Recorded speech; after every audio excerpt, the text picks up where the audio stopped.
Hi, everyone. Marianne Croce here from Small Biz Vantage and the creator of 3 Day Weekends Coaching. And I am so happy to be here each and every week doing these lives. I do them for a couple of reasons. One of them is for you to shift your perspective or your vantage, if you will, the way you look at your business and turn that into your competitive edge. And the second reason is for you to take one thing away, one action item each week that you can implement into your business. These small shifts that you make can make a huge impact in your business. Doesn't have to be a major change to make that impact. So I primarily work with business owners who are in the skilled trades and the automotive industry. And many of these people come to me because they are being consumed by their business. They want to next level, but they don't want to be going all of the time, feeling like they're going 24/7. So that's where I come in and I help. So this week's topic is owning your owner leader role. And this came up actually over the weekend when Tony and I were going out to dinner.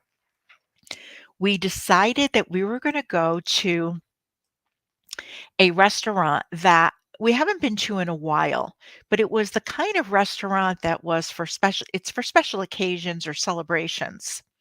The service was absolutely outstanding and the food was great. And the two of us were like, why haven't we been here recently? We waited too long. The staff was really friendly and they were attentive, and we had a really nice time. So, how does this happen? Because we actually talked about it on the way home. How does that happen in that business, in that restaurant, in your business? How does that happen? It happens by design. So, the owner decided what kind of business they wanted. They decided where they were going to fit into the market, and they decided that their service and providing for their customers and the level of service was going to be high. So that's what they chose to do. The second thing was they designed it. It didn't just happen. They reverse engineered how they were going to get there. So I want to give you an example. If you want customers to have a high-end experience, then you need to hire people who understand what a high-end experience is, and they're willing to provide it. They value it and they take pride in achieving that. Can you see how that aligns? Now, the third thing is the owner is an example of what they expect in others. So, if, like the restaurant example, if they were designing a high end type of business, a high end type of restaurant service, quality food, all of those types of things, then they want to make sure that they are an example of that with their team, with their customers, all of that. They're an example of what they expect in others. When that doesn't align, people can see it. So the next part of this is shifting into the owner and leader role.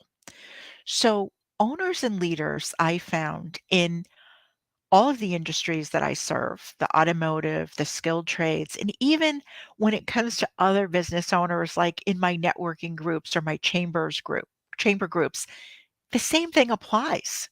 These are the three things at every stage of business that owners need to stay focused on. Very important.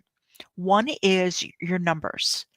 Know and understand the numbers in your business for better decision making, planning, and navigating through change.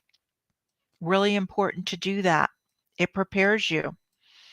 The second is your messaging. What brand or kind of reputation do you want? What will customers say about you?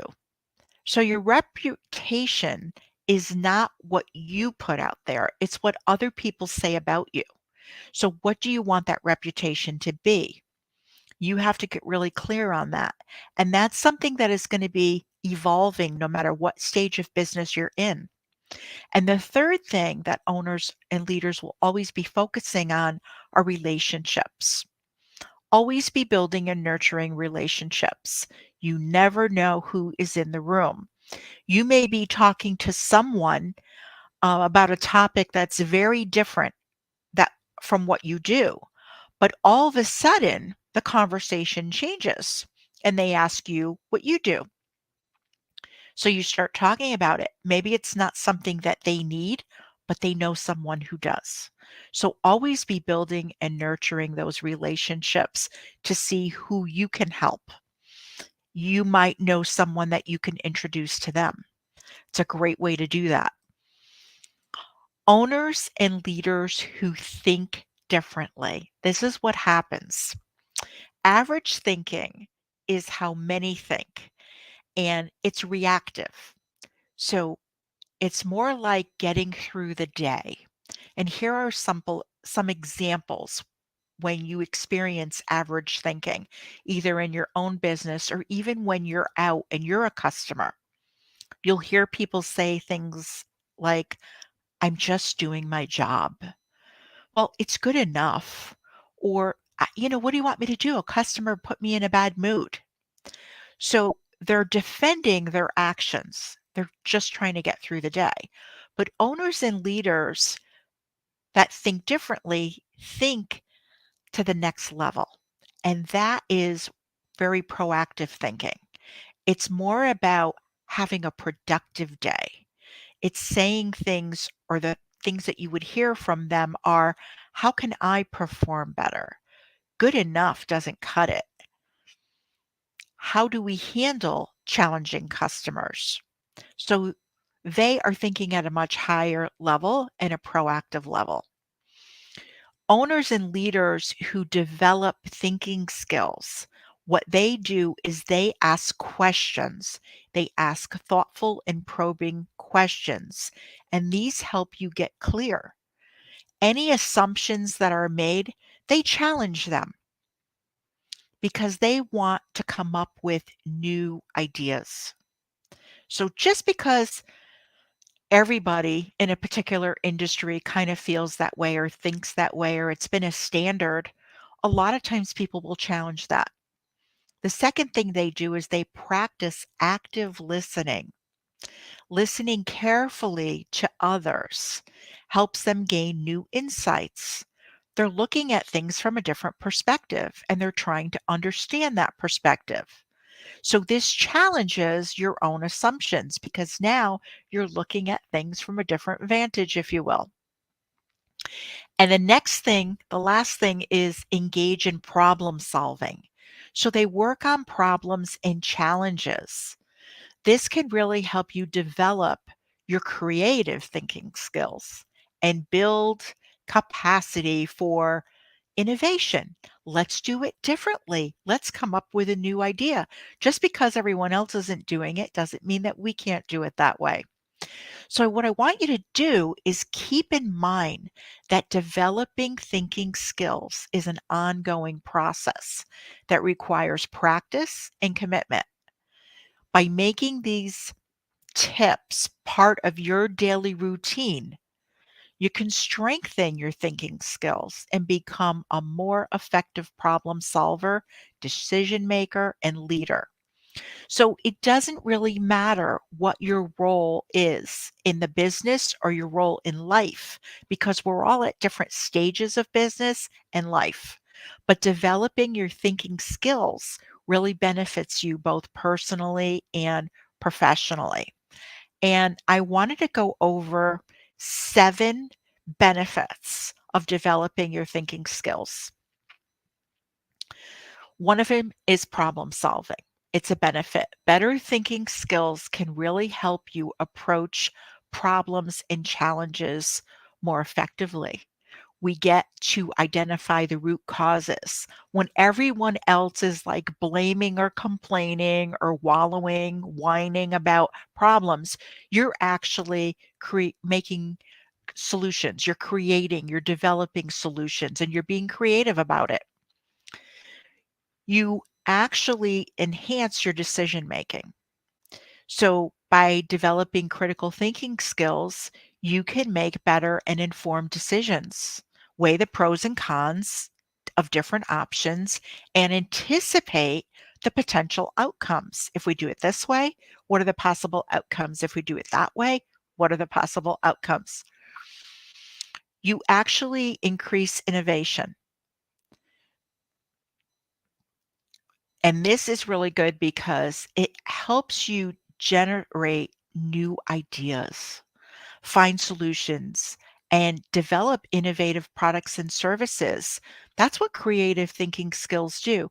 Maybe it's packaging your products or services a different way, improved communication, better thinking skills. Excuse me. Can help you adapt. to-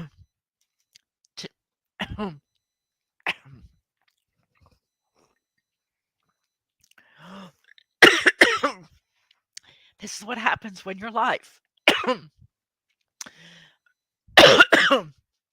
Adapt to changing circumstances and respond to new challenges and navigate complex and uncertain situations like coughing during a live, having a coughing fit. Strong thinking skills will help you do that. You can bounce back and recover. Enhanced learning. It helps you learn more effectively, process new information more efficiently. Think of the training that you've gone to. Think of the training to develop your team.